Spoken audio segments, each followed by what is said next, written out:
Welcome to Dominant Mets Nation, folks. It is 3 a.m. At the time of recording, and honestly, the Mets just got pummeled tonight, 9-4 by the Oakland A's.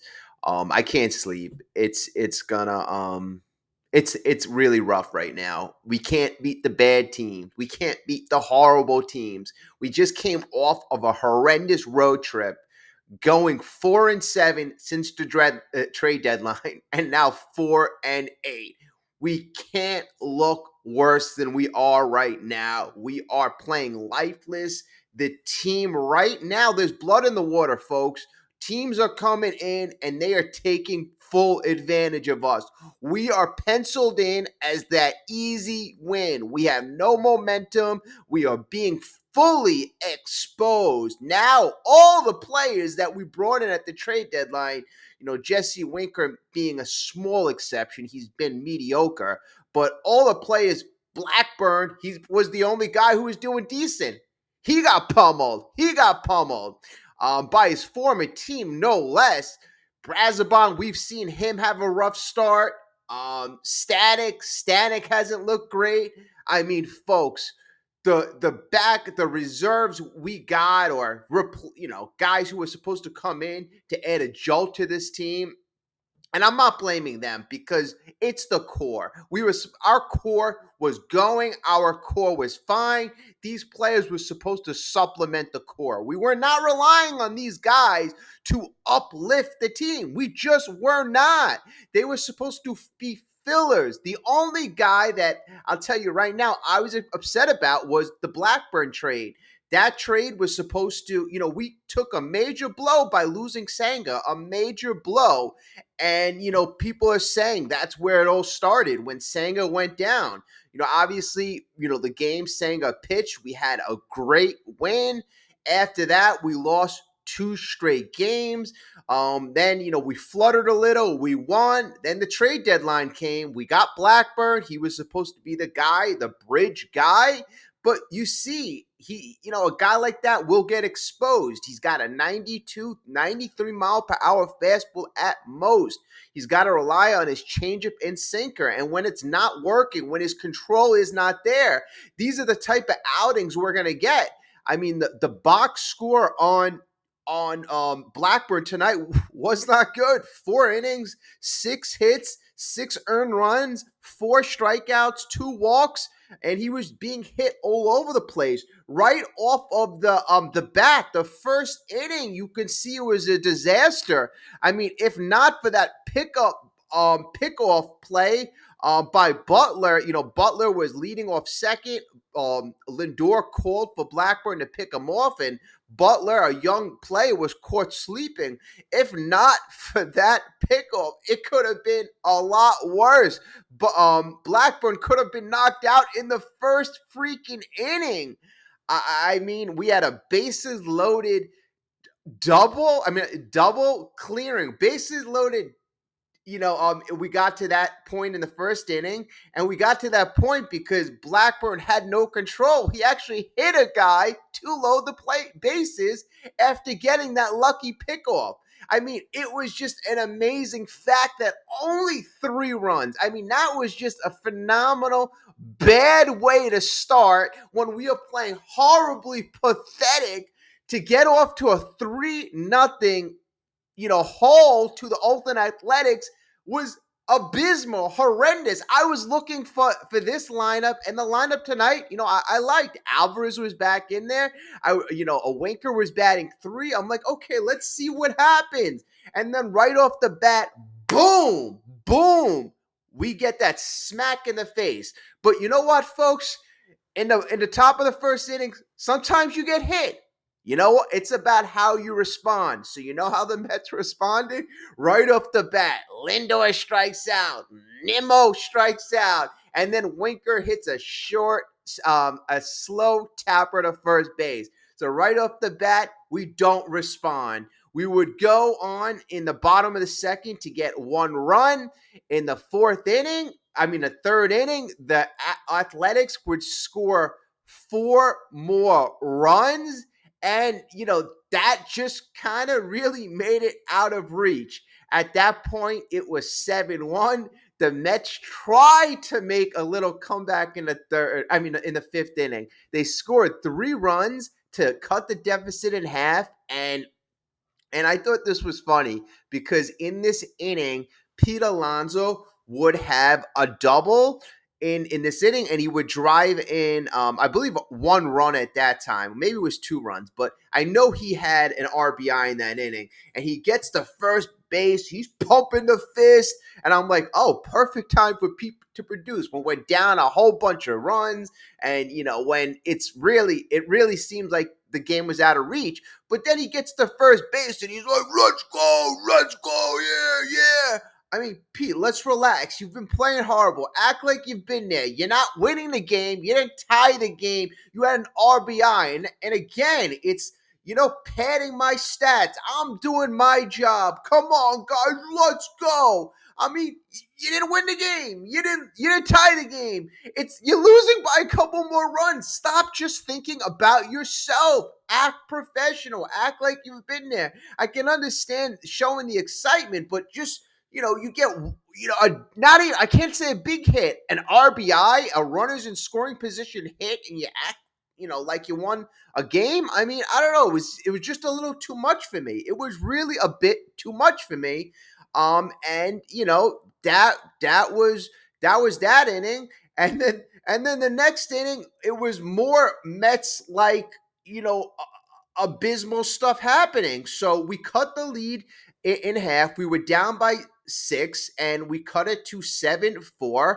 And then the sixth inning happens, and the sixth inning was, a bit it really sums up how these last 2 weeks have been going. And there was a play where it almost looked like a double play, but McNeil got the throw to second. A runner was bearing in on him, doesn't even touch McNeil. McNeil throws the ball to first, but as he's throwing the ball to first, even though there's really no contact, as the runner's popping up, I guess he backs off the bag like he just got pummeled, right? So then Carlos Mendoza, at that time, he calls for a replay to see if there was any interference. Possibly, we got 1 out on the play. They would possibly be seeing if we got 2 outs because of the interference. And as they're reviewing the play, I'm like, damn, this play is taking an awful long time. It's quite obvious that the guy sliding at the second base didn't touch the squirrel. He did not touch the squirrel. What the hell is going on? Say no interference and move on. And then, this is what I said before, anything. I'm like, oh my God, Jose Budo is standing out there. And, I mean, this guy's arm is getting cold, and I don't think this is anything good is going to come of this. Nothing good. And it was quite obvious. The only reason why Carlos Mendoza even challenged this was because of the squirrel's reaction. And it's beyond me. I mean, I'm telling you, boys, at this point, some teams, some players could consider what Jeff McNeil did in terms of faking that he got hit. They would consider that play Bush League, because he didn't get hit, folks. It was a clean slide. The guy was, getting up. Didn't even really, while he was getting up, didn't even get in Jeff McNeil's way. So, I mean, Jeff McNeil faking to try to get a call, it's like almost like, a guy faking a charge in basketball. But, that's a lot more acceptable. This, you're trying to steal a call here. And, I guess at this point you're scratching, you're clawing, but, Jeff McNeil has that reputation, like, that little, like, sneaky guy, and I don't know. I wasn't crazy about it. I just want this team to win. I want this team to, put the foot on the pedal and beat the bad, crappy teams. I don't want us to have to resort into trickery. We don't need to resort into trickery. We're supposed to be better than the Athletics. Lo and behold, the inning goes on. It's not an interference call. Budo starts walking guys, and, of course, they get hits and they score 2 more runs, and now the game is out of reach. Instead of being 7-4, it's 9-4. And, folks, that was all she wrote. I mean, the Mets, they were done before this game. I guess they were done from the first inning. I don't want to say before the game started, but I could say before the game started. Very poor approach this game. And, again, not facing a great pitcher, but still, that offense, should I be happy that they squeaked out 4 runs? No, I shouldn't. 4 runs, 5 runs in the last 4 or 5 games is ridiculous. Ridiculous still. So Blackburn, he's the GOAT number one, but it's just a lot of guys really not producing and not acting the right way on the field, not acting like winners. And that's a problem. So another big controversy is Edwin Diaz, he took offense to Adams. So at Austin Adams, he pitched in this game and he, preserved the 7-4 lead in the fifth inning. And as the A's reliever was called to, replace Joe Boyle, Adams took care of business. He struck out McNeil. He got Jose Iglesias to pop out, and he made Francisco Alvarez swing, busting out the "Oh my God" celebration that Iglesias and the Mets do after every home game in Queens. So basically, he celebrated. He did the "Oh my God" celebration, and Edwin Diaz went nuts. He was extremely upset. He took offense to this celebration. And honestly, right now at this point, I believe that is nonsense. That is nonsense. Go out there and win. Of course, teams are gonna mock you if you play like a little league team. You're playing like a little league team right now. You are playing like, and I can't believe I am saying this game after game. You're not playing like a bunch of professionals. And it is so damn sad because we're in the damn playoff hunt. You have teams like the Braves and the Phillies faltering, and this is how you respond? It is just so frustrating. So you have no right, Mr. Edwin Diaz. If your team is not performing, you have no right. You are going to be mocked by other teams. You can't take offense. Go out there and win. If you win, if you dominate, teams won't disrespect you. But you will get disrespected every single day of the week if you continue to play like this. Austin Adams, he got released by the Mets. Let the guy, he was emotional, this and that. I don't like to stick up for the opponents, but we have bigger fish to fry. I just feel like, nothing's going right. Oh, that guy's making fun of us. Ridiculous. Get off the high school, the grammar school tactics, and act like professionals. Go out there, put the work in, put a game plan together, and execute. And when you do get a decent hit, not a winning hit, you act like you've been there before. Pete Alonso, I got another RBI. I actually got a hit with runners in scoring position. Come on, let's go. You didn't win the game. Ridiculous. Come on. I mean, we're making our team a laughing stock. You think teams like that, good teams, would think that Pete Alonso did a good job? His second hit in a week with runners in scoring position, he starts going nuts. We look like damn fools out there. Fools. Guys are copying our celebrations. This is ridiculous, ridiculous. And like I said, some people will blame David Stearns. They will say he had an opportunity to uplift this team. A la Jazz Chisholm, a la a Randy Rosarino with the Seattle Mariners, and they will say that the Mets president did not do it. And I would say maybe that would have some validity or credibility if that happened in September, but it happened right after the deadline, right? So we were playing well, and then you drop off a cliff. So it's not like you all of a sudden got tired in one day or 2 days, right? If it happened over the course of, late August into September, I could say, okay, they got gassed out. But no, the mentality of this team suddenly changed after the trade deadline.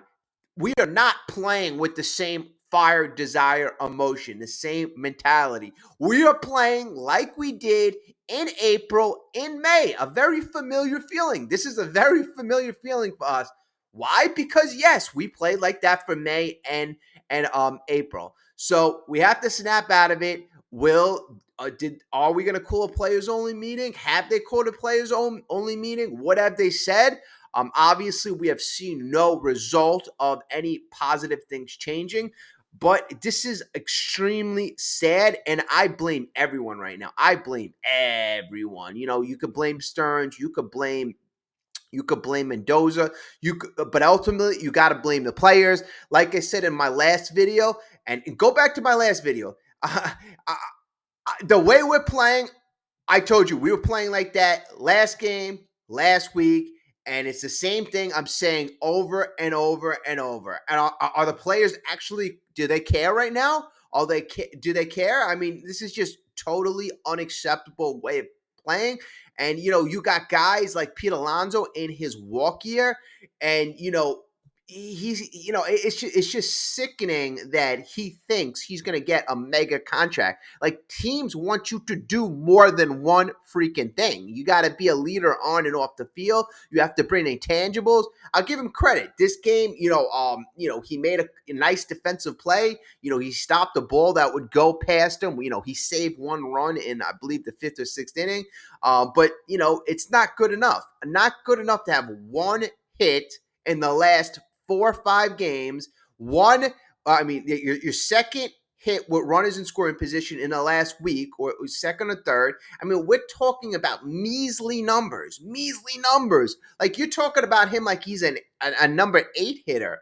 Like, breaking out of a slump. This is our number 4 hitter. This is a guy who's playing for a $300 million contract, supposedly, according to the Boris speculation, according to rumors, according to Spot Track specifically. That's what I keep referring to. An article came out last week that Spot Track valued his contract to be $270 million.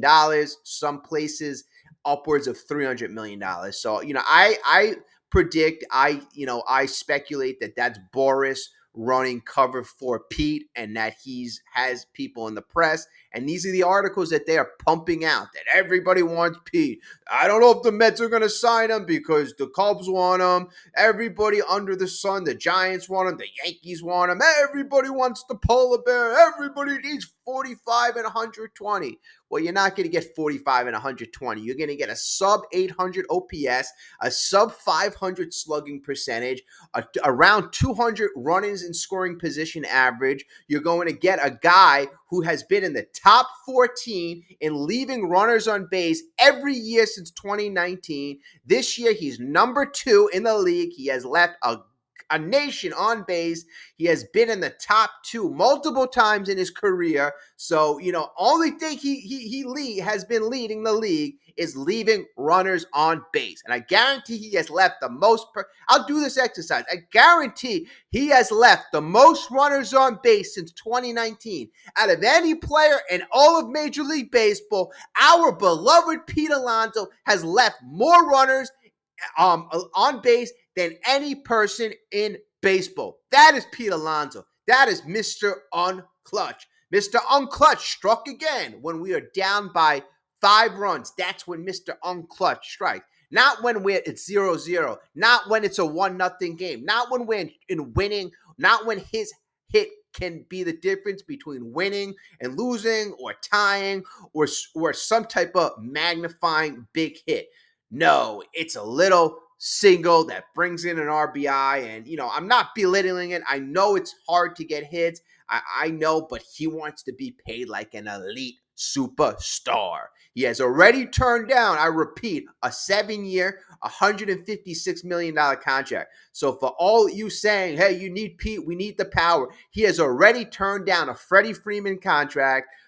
So, I mean, you want to get paid like Aaron Judge, or, superstar, I'm going to grade you like a superstar, and you are well below that right now. So let's get better. Let's go Mets. We need to break out of this. We need to break out of this, folks. We are looking defeated before the game even starts. Our body language is terrible. I'm going to do, I got to do these watch alongs, because there's so much that I see during this game that I don't like. I don't like the body language. I don't like the body language in the batter's box. I don't like the body language on the mound. I don't like the body language on the bench. I don't like a lot of things I see. I don't like the way we react in between plays. There is a lot that we are doing to show everyone, to show the world we are a losing team, a losing organization, and it has to change, and it has to change now. I will speak to you soon. Like and subscribe. Thank you so much.